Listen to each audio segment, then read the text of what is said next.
கதிரவன் நேர் சொந்தங்கள் அனைவருக்கும் வணக்கம். இலங்கையின் காலை நேர தலைப்பு செய்திகள். எல்ல சுற்றுலா நகரத்துக்கு அருகிலுள்ள எல்ல பாறை பகுதியில் ஏற்பட்ட தீ தற்போது எல்ல மலைத்தொடர் முழுவதும் பரவும் அபாயத்தில் உள்ளது.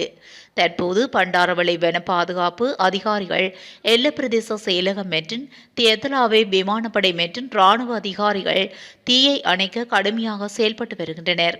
காற்றின் வேகம் மற்றும் செங்குத்தான சரிவுகள் காரணமாக தீயை கட்டுப்படுத்துவது மிகவும் கடினமாக உள்ளதாக தெரிவிக்கப்படுகிறது. இருப்பினும் வனவிலங்கு மண்டலத்துக்கு மேலே உள்ள வன பாதுகாப்பு மண்டலத்துக்குள் தீ நுழைவதை தடுக்க வன பாதுகாப்பு அதிகாரிகளின் தலையீட்டால் வன எல்லையில் தேவையான நடவடிக்கைகள் எடுக்கப்பட்டுள்ளதாக கூறப்படுகிறது. இந்த நிலையில் தீ எல்ல வெள்ளவாய பிரதான வீதியை அடைவதை கட்டுப்படுத்த பண்டாரவளை மாநகர சபையின் தீயணைப்பு வாகனங்களின் உதவியை பெறவும் ஏற்பாடுகள் செய்யப்பட்டுள்ளன.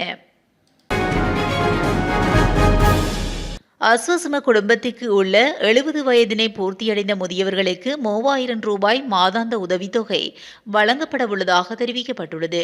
அதன்படி அஸ்வசம கணக்குகளில் நேரடியாக வரவு வைக்கப்படும் என கிராம அபிவிருத்தி, சமூக பாதுகாப்பு மற்றும் சமூக வலுவூட்டல் அமைச்சு அறிவித்துள்ளது. தேவைப்படும் குடும்பங்களில் உள்ள பெரியவர்களை தவிர்த்து இதுவரை உதவித்தொகையை பெற்று வரும் பெரியவர்களுக்கு மட்டுமே தபால் மற்றும் துணை தபால் நிலையங்கள் மூலம் பணம் செலுத்த ஏற்பாடு செய்யப்படும் என அமைச்சு வெளியிட்டுள்ள அறிக்கையில் குறிப்பிடப்பட்டுள்ளது. இந்த மாதத்துக்கான உதவித்தொகை மற்றும் நிலுவையில் உள்ள கொடுப்பனவுகளை இம்மாதம் 20ஆம் தேதி முதல் தபால் மற்றும் துணை தபால் நிலையங்கள் மூலம் செலுத்துவதற்கு தேவையான நடவடிக்கைகள் எடுக்கப்படும் என மேலும் தெரிவிக்கப்பட்டுள்ளது. இலங்கையில் தற்போது சளி மற்றும் அது தொடர்பான வைரஸ் நோய்கள் பரவுவது அதிகரித்து வருவதாக சுகாதார பிரிவு தெரிவிக்கின்றது. சில நபர்களுக்கு அதிக தீவிரத்தன்மை கொண்ட அறிகுறிகள் தென்படக்கூடும் என சுவாச நோய் தொடர்பான வைத்திய நிபுணர் வைத்தியர் நிரஞ்சன் திசநாயக்க தெரிவித்தார். இந்த நோய்கள் அதிகரிப்பதனூடாக நிமோனியா போன்ற கடுமையான நிலைமைகளுக்கு இட்டு செல்லக்கூடும் என்று வைத்திய நிபுணர் மேலும் தெரிவித்தார். இது தொடர்பில் வைத்திய நிரஞ்சன் திசநாயக்க மேலும் கருத்து தெரிவிக்கையில், உங்களுக்கு பொதுவாக சுவாச அமைப்புடன் தொடர்புடைய அறிகுறிகள் இருந்தால், குறிப்பாக மூக்கடைப்பு, மூக்கு ஒழுகுதல், தொண்டை வீக்கம், இருமல் மற்றும் காய்ச்சல் இருந்தால் அது பெரும்பாலும் சுவாச ஒவ்வாமையே இருக்கலாம். பெரும்பாலும் இது நுண்ணுயிர்களால் ஏற்படுகிறது. நுண்ணுயிர்களில் பல வகைகள் உள்ளன. எந்த ஒரு நுண்ணுயிரியும் மேற்கண்ட அறிகுறிகளை ஏற்படுத்தக்கூடும். சிலருக்கு இது ஒரு சிறிய பாதிப்பாக இருக்கலாம், ஆனால் சிலருக்கு இது நிமோனியா போன்ற கடுமையான நிலையாக இருக்கலாம். எனவே அது குறித்து கவனமாக இருப்பது முக்கியம் என்று அவர் குறிப்பிட்டுள்ளார். இலங்கை சட்டக் கல்லூரியில் நடைபெற்ற தேர்தலில் நாடாளுமன்ற உறுப்பினர் நாமல் ராஜபக்ச பங்கேற்றது தொடர்பான குற்றச்சாட்டுகள் குறித்து குற்றப்புலனாய்வுத்துறை விசாரணையை ஆரம்பித்துள்ளது. பாஸ்டன் லங்கா சமூக ஊடக வலையமைப்பில் ஒளிபரப்பான நேர்காணலின்படி ராஜபக்சவின் தேர்வில் முறைகேடுகள் நடந்ததாக சுட்டிக்காட்டப்பட்டுள்ளது. இதனையடுத்து மோசடி, ஊழல் மற்றும் வீண் விரயத்துக்கு எதிரான குடிமக்கள் இயக்கம் குற்றப்புலனாய்வு துறையிடம் முறையிட்டுள்ளதாக போலீசார் தெரிவித்துள்ளனர். இந்த நிலையில் குற்றவியல் நடைமுறை சட்டத்தின் கீழ் இந்த முறைப்பாட்டை முழுமையாக விசாரிக்குமாறு பதில் போலீஸ் மா அதிபர் உத்தரவிட்டுள்ளார். வவுனியா போகஸ் வே வெவ மாமடு வீதி நீண்ட காலமாக புனரமைக்கப்படாத நிலையில் காணப்படுவதனால் அந்த வீதியை பயன்படுத்த முடியாத நிலை மக்கள் இடர்பாடுகளை எதிர்நோக்கியுள்ளனர். வவுனியா தெற்கு சிங்கள பிரதேச செயலக பிரிவுக்குட்பட்ட போகஸ் வே வெவ கிராமமானது குடியேற்ற கிராமமாகும். வவுனியாவிலிருந்து குறித்த கிராமத்துக்கு செல்கின்ற பிரதான வீதியில் போகஸ் வே வெவ வரையிலான சுமார் 15 கிலோமீட்டர் நீளமான வீதியானது நீண்ட காலமாக புனரமைக்கப்படாது குன்றும் குழியுமாக காணப்படுகின்றது. இதனால் அவசர நோயாளர்களை கூட நோயாளர் காவு வண்டிகளில் உடனடியாக வைத்தியசாலைக்கு கொண்டு செல்ல முடியாத நிலை காணப்படுவதுடன் போக்குவரத்து சேவையில் ஈடுபடும் பேருந்துகளும் சீராக போக்குவரத்தை மேற்கொள்ள முடியாத நிலை காணப்படுகின்றது. இதனால் இந்த கிராம மக்களும் அங்கு கடமை புரியும் உத்தியோகர்களும் நகருக்கு போக்குவரத்து செய்ய முடியாது அவதிக்குள்ளாகியுள்ளதுடன் குறித்த வீதியினை புனரமைக்க அதிகாரிகளும் அரசாங்கமும் கவனம் செலுத்த வேண்டும் என்று அந்த பகுதி மக்கள் கோரிக்கை விடுத்துள்ளனர். கிளிநொச்சி பூநகரி வாடியடி பகுதியில் நேற்று கவனஈர்ப்பு போராட்டம் ஒன்று முன்னெடுக்கப்பட்டுள்ளது. குறித்த பிரதேச செயலாளர் பிரிவுக்கு உட்பட்ட A32 பிரதான வீதியின் வாடியடி சந்திக்கு அண்மித்த பகுதியில் இயங்கி வரும் விடுதியுடன் கூடிய மதுபான சாலையை இடமாற்றம் கோரியே போராட்டம் பூநகரி பிரதேச செயலகம் முன்பாக இடம்பெற்றுள்ளது. இந்த போராட்டத்தினை தொடர்ந்து தங்களது கோரிக்கை அடங்கிய மகஜர்களையும் பூநகரி பிரதேச செயலாளரிடம் மக்கள் கையளித்தனர். நாடாளுமன்ற உறுப்பினர் கஜேந்திரகுமார் பொன்னம்பலத்துக்கு பிணை வழங்கப்பட்டுள்ளது.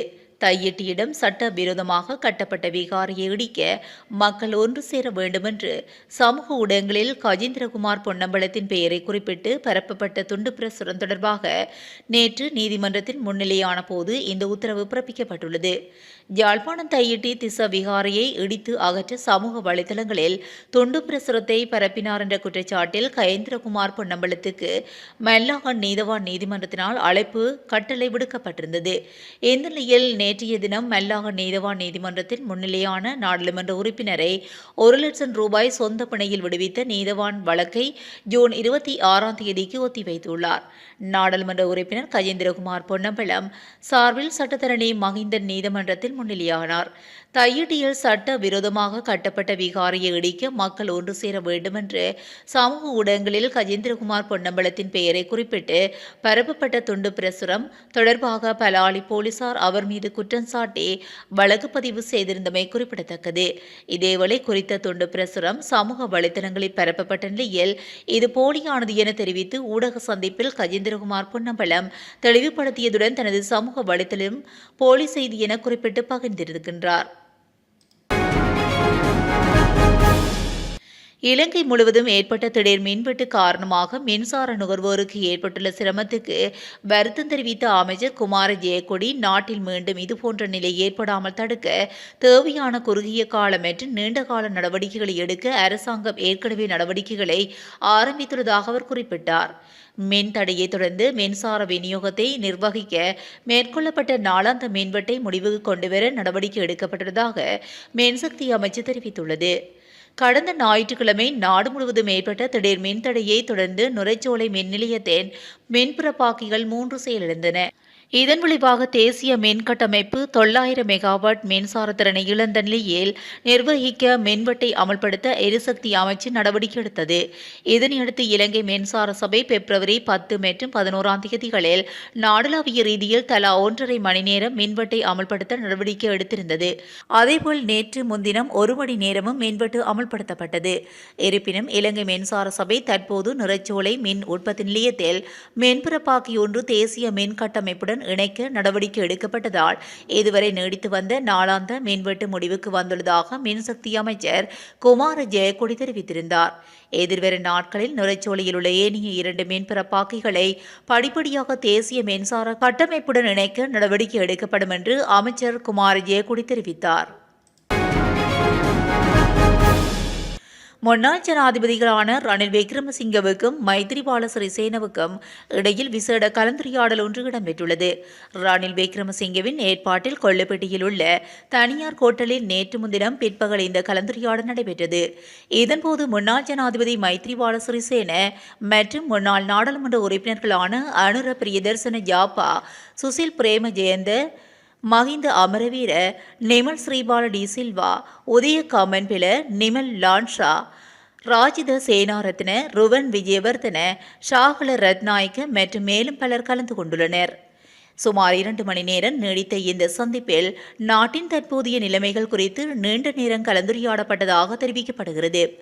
அத்துடன் இந்த கலந்துரையாடல் குறித்து கருத்து தெரிவித்த ஐக்கிய தேசிய கட்சியின் பிரதி தலைவர் ருவன் விஜயவர்தன பேச்சுவார்த்தைகள் வெற்றிகரமாக அமைந்தது என்றும் ஐக்கிய மக்கள் சக்தியில் யாரும் வரவில்லை என்றும் எதிர்காலத்தில் அவர்களின் கலந்துரையாடலில் இணைவார்கள். உள்ளூராட்சி மன்ற தேர்தலில் ஒன்றாக போட்டியிடுவதா அல்லது தனித்தனியாக போட்டியிடுவதா என்பதை விரைவில் முடிவு செய்ய வேண்டியிருக்கும் என தெரிவித்தார். இதேவேளை கலந்துரையாடலில் கலந்து கொண்ட முன்னாள் நாடாளுமன்ற உறுப்பினர் நிமல் லான்சா தெரிவிக்கையில் விசேட கலந்துரையாடல் எதுவும் இல்லை, இது ஒரு நட்பு ரீதியான சந்திப்பு. முன்னாள் ஜனாதிபதி எங்களை வரச் சொன்னார், அதனால் நாங்கள் வந்தோம் என்று அவர் குறிப்பிட்டுள்ளார். இத்துடன் காலை நேர தலைப்பு செய்திகள் நிறைவடைகின்றன. தொடர்ந்தும் செய்திகளோடு இணைந்திருக்க கதிரவன் நியூஸுடன் இணைந்திருங்கள். நன்றி, வணக்கம்.